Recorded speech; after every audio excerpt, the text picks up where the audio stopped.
غنیمت جان لو زندگی ہے، ایسا نہ ہو کہ موت آ جائے۔ غنیمت سمجھ لو چیزوں کو اور اپنے لیے حسنات جمع کرو۔ میں دیکھتا ہوں بہت سارے لوگ ایسے ہیں جو خیر کر سکتے ہیں، لیکن وہ تو منصوبہ ہی بنا رہے ہیں، بڑی دیر ہو گئی منصوبہ بنا رہے ہیں، پروگرام بنا رہے ہیں۔ ہمارے بزرگ جو تھے وہ کام کرتے تھے، درختوں کے نیچے بیٹھ کے کرنا پڑا تو شروع کر دیا۔ انہیں کسی گلی چوک چوراہے میں خیر کی بات کرنی پڑی تو انہوں نے کر دی۔ ان لوگوں کو اگر گلی سے پتھر اٹھا کے نیکی جمع کرنے کا موقع ملا تو انہوں نے لوگوں کے لیے راستہ صاف کرنا شروع کر دیا۔ اگر ان لوگوں کو کسی بندے کو خیر کی بات بتا کے دل کو تسلی محسوس ہوئی تو وہ کرنا شروع کر دیا۔ جو نیکی جو خیر ہمارے دائرہ کار میں ہے، دائرہ اختیار میں ہے، ہماری پہنچ، اسے کیوں چھوڑا جائے؟ نبی پاک علیہ الصلوۃ والسلام نے فرمایا نیکی کو کبھی حقیر نہ سمجھو۔ کچھ نہ ہو سکے تو مسلمان بھائی سے مسکرا کے ملاقات کر لینا، اللہ صدقے کا ثواب عطا کر دے گا۔ آپ نے کافی ساری ماشاءاللہ سبحان اللہ کہی ہے، پر یہ مسکرا کے ملنا آج کل مشکل ہو گیا یہ کام، کیونکہ یہ دور ہے ناراض لوگوں کا دور۔ اس میں ہر کوئی کسی نہ کسی سے ناراض ہے، تو مل تو لیتے ہیں، مسکرا کے نہیں ملتے۔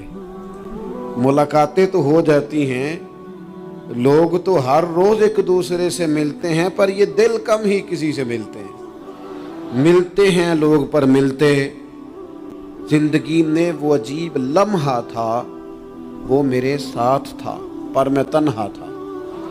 لوگ ملتے ہیں پر ملنے کو تیار۔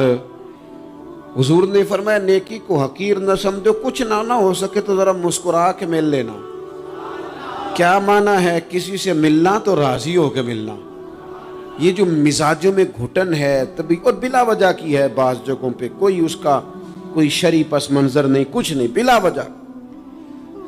نیکیوں میں ذرا جد و جہد کی جائے، کوشش کی جائے، حصول حسنات میں کوشش کی جائے۔ ہم نہ بڑے سست ہیں، دنیا کے معاملے میں چست ہیں اور خیر کٹھی کرنے میں سست ہیں۔ جلد از جلد آپ دیکھیں ہمارے بزرگوں نے بہت زیادہ کام کیا، بہت زیادہ۔ اس کی وجہ یہ تھی کہ وہ دوسروں کے کام پہ نہیں توجہ دیتے تھے، اپنے کام پہ توجہ دیتے۔ آج کل ہمارا یہ مسئلہ ہے کہ ہم نیکی اس لیے نہیں کر پاتے کہ ہماری اپنے کام پہ توجہ کم ہوتی ہے، دوسرے پہ زیادہ ہوتی ہے۔ نتیجہ کیا نکلتا ہے؟ دوسرے کئی دفعہ آگے نکل جاتے ہیں، اور ہم جو بھی منصوبے بنا رہے ہیں، پروگرام طے کر رہے ہیں، وہ معاملہ پیچھے رہ جاتا ہے۔ تو زندگی میں جلد از جلد خیر جمع کرنے کی کوشش کرنا، جلد از جلد۔ امام بخاری کی عمر 62 سال ہوئی ہے، اور قرآن مجید کے بعد وہ صحیح ترین کتاب امت کو دے گئے۔ کو بہت لمبی عمر نہیں، 62 سال عمر مبارک پائی۔ کتنا ہمارے بزرگوں نے کہا، حضرت عمر بن عبدالعزیز کی عمر 39 سال ہوئی، پوری 40 نہیں۔ کتنی خیر بانٹی انہوں نے زمانے میں۔ کام نہیں کرتے، پروگرام نہیں بناتے، ہم خیر نہیں جمع کرتے۔ خیر جمع کرنے کا وقت تو ہے، فٹافٹ کر لی جائے۔ پھر تو اس طرح کا ٹائم آ جاتا ہے کہ انسان زیادہ نماز پڑھنا چاہتا ہے، نفل پڑھنا چاہتا ہے، اس کا وجود ساتھ نہیں دیتا۔ اس طرح کے اوقات آ جاتے ہیں کہ وہ کچھ خیر کرنا چاہتا ہے، پھر اس کے پاس موقع نہیں رہتا۔ وہ لکھنا، پڑھنا، پڑھانا، سمجھانا چاہتا ہے، پھر قواعد اتنے مضبوط نہیں رہتے۔ جد و جہد کی جائے، کوشش کی جائے، جلد از جلد۔ اللہ کے پیارے رسول صلی اللہ تعالی علیہ وسلم نے فرمایا، صحیح بخاری میں حدیث موجود ہے، حضور فرمانے لگے جلد از جلد نیکیاں کر لو اس وقت سے پہلے کہ فتنے رات کے ٹکڑوں کی طرح تمہارے اوپر گریں گے۔ حضور فرمانے لگے وہ ایسا سخت وقت آئے گا کہ بندہ صبح مومن ہوگا تو شام کافر ہو جائے گا، شام مومن ہوگا تو صبح کافر ہو جائے گا۔ اور فرمایا لوگ دنیا کے بدلے اپنا دین بیچ ڈالیں گے۔ اس سے پہلے نیکی کر لو، قبل اس کے کہ الجھا دیا جائے ذہنوں کو، پریشان کر دیا جائے۔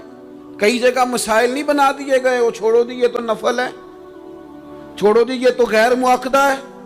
اعلیٰ حضرت فاضل بریلوی فرماتے ہیں جو نفل چھوڑتا ہے نا، ایک وقت آتا ہے سنت کے ترک کرنا شروع کر دیتا ہے، اور تارک سنت ایک وقت آتا ہے کہ واجبات کو چھوڑتا ہے، چونکہ وہ سیلاب اچانک نہیں آیا کرتے۔ پہلے چھوٹا سا سوراخ ہوتا ہے، دریا کے کنارے چھوٹا سوراخ ہوتا ہے، بند نہ کیا جائے تو بڑا ہو جاتا ہے، پھر اور بڑا ہو جاتا ہے، پھر وہ سیلاب بن جاتا ہے۔ کیا ہوتا ہے کہ جب ہم دیر کرتے ہیں، آپ دیکھ لیں دنیا داری میں لوگ کتنے آگے نکل گئے، کتنے دنیا داری کی جو چیزیں آئیں وہ غالب ہو گئیں۔ میں آپ سے پوچھ رہا ہوں، جتنے لوگوں کے پاس موبائل ہیں اتنے لوگ نمازی بھی ہیں؟ موبائل بعد میں آ کے غالب ہو گیا سب پہ، اور نماز آپ یہ ایوریج نکالے نا، جتنے لوگ فیس بک پہ ہیں اتنے لوگ دینی تعلیم کے میدان میں بھی ہیں، پڑھنے پڑھانے کا مزاج بھی رکھتے ہیں۔ جتنی نصیحتیں کرنے میں آج لوگ نکلے ہوئے ہیں، کیا اتنی خیر بھی دنیا میں بٹ رہی؟ جتنی جدید ٹیکنالوجی آ گئی سب ہم نے حاصل کر لی، بری بات نہیں، ٹھیک ہے، اچھی بات ہے، لیکن سوال یہ ہے کہ وہ باتیں جو سالوں سے ہو رہی ہیں اور جو ہمارے دین کے فرائض میں شامل ہیں ان پر عمل کب ہوگا؟ اور میں یہ بہت سارے لوگ ہیں نا دعوت دیتے ہیں کہ آپ تشریف لائیں، اس جگہ پہ آ کے کچھ بات کریں، تو میں دوستوں سے کہتا ہوں تقریریں تو اب بڑی سن لی لوگوں نے، تو زمانہ ہو گیا تقریریں کرتے سنتے۔ سوال تو یہ ہے کہ جو سنا ہے اس پر عمل کس دن کرنا ہے؟ وہ پہلا قدم جو عمل کا ہے وہ کس دن اٹھانا ہے؟ یہ کوئی گورکھ دھندا تو نہیں ہے نا کہ نشستن گفتن برخاستن۔ دیکھیں نا قرآن مجید کی آیات نازل ہوتی تھی، صحابہ دوڑ پڑتے تھے عمل کرنے کے لیے۔ لن تنالوا البر حتى تنفقوا مما تحبون، تم بھلائی کو نہیں پہنچو گے جب تک اپنی پیاری چیز خرچ نہ کرو۔ تو یہ آیت ہم نے بھی سنی ہوئی ہے، میں آپ سے ہاتھ نہیں اٹھواتا، آپ خود اپنے آپ سے پوچھیں، میں اپنے آپ سے پوچھتا ہوں کب پیاری چیز لا کے خرچ کیا ہم نے اللہ کے راستے میں؟ لیکن جب نازل ہوئی تھی عبداللہ ابن عمر کو گھوڑا پیارا تھا، انہوں نے فوراً لا کے پیش کر دیا تھا۔ حضرت ابو طلحہ انصاری کو باغ پیارا تھا، انہوں نے فوراً لا کے حضور کی بارگاہ میں پیش کر دیا تھا۔ ہم کب یہ کام کریں کہ ہم سن رہے ہیں، ہمیں آتی ہے، ہم آگے بڑھا رہے ہیں، لیکن جلدی سے صحابہ کا یہ مزاج تھا کہ جیسے ہی ان تک خیر پہنچی انہوں نے عمل کر کے دکھایا، جیسے نصیحت ملی اس نصیحت پر وہ عامل ہو گئے۔ امام جعفر صادق رضی اللہ تعالیٰ عنہ سے ایک شخص نے پوچھا، حضور میں دین کی خدمت کرنا چاہتا ہوں، تبلیغ کرنا چاہتا ہوں، کوئی طریقہ بتائیں۔ بہت سارے لوگ ہیں آج کل جو یہ چاہتے ہیں کہ جناب مجھے نہ کوئی آپ نسخہ بتائیں، کوئی سلیقہ بتائیں، میں دین کا کام کرنا چاہتا ہوں، دعوت خیر دینا چاہتا ہوں، کوئی طریقہ بتائیں۔ تو سیدنا امام جعفر صادق رضی اللہ تعالیٰ عنہ فرمانے لگے، آسان طریقہ ہے، اور بغیر کسی فلسفے کے، بغیر کسی الجھی ہوئی گتھی کے سلجھی ہوئی بات ہے، بالکل طے۔ تو دین کی تبلیغ کرنا چاہتا ہے؟ اس نے کہا ہاں۔ تو فرمانے لگے بڑا آسان نسخہ ہے، اگر تو دین پھیلانا چاہتا ہے، تبلیغ کرنا چاہتا ہے، تو دین پر عمل کرنا شروع کر دے۔ عمل کے بڑے اثرات ہوتے ہیں۔ عمل، حضرت باجید بستامی فرمایا کرتے تھے، جس نے ہماری خاموشی سے کچھ نہیں سیکھا وہ ہماری تقریر سے کیا سیکھے گا۔ یہ جو عمل ہوتا ہے یہ اتنی بڑی خاموش تبلیغ ہے، اتنی بڑی۔ امام جعفر صادق فرمانے لگے تو عمل کر، وہ تیرا عمل کرنا۔ آپ پڑھیں گھر میں نماز، آپ کے بچوں کو شوق ہو جائے گا، آپ کھولیں گھر میں قرآن مجید، آپ کے بچوں کا دل لگ جائے گا۔ آپ بیٹھے تسبیح لے کے کہ آج میں نے آدھا گھنٹہ محبوب کی بارگاہ میں درود و سلام عرض کرنا ہے، بچوں کی طبیعت لگ جائے گی۔ عمل جو ہوتا ہے اس کا فیض بٹتا ہے، نیکی میں آگے بڑھنے کی جد و جہد، کوشش کرنا کہ میں ذرا خیر کے کام میں آگے نکلوں۔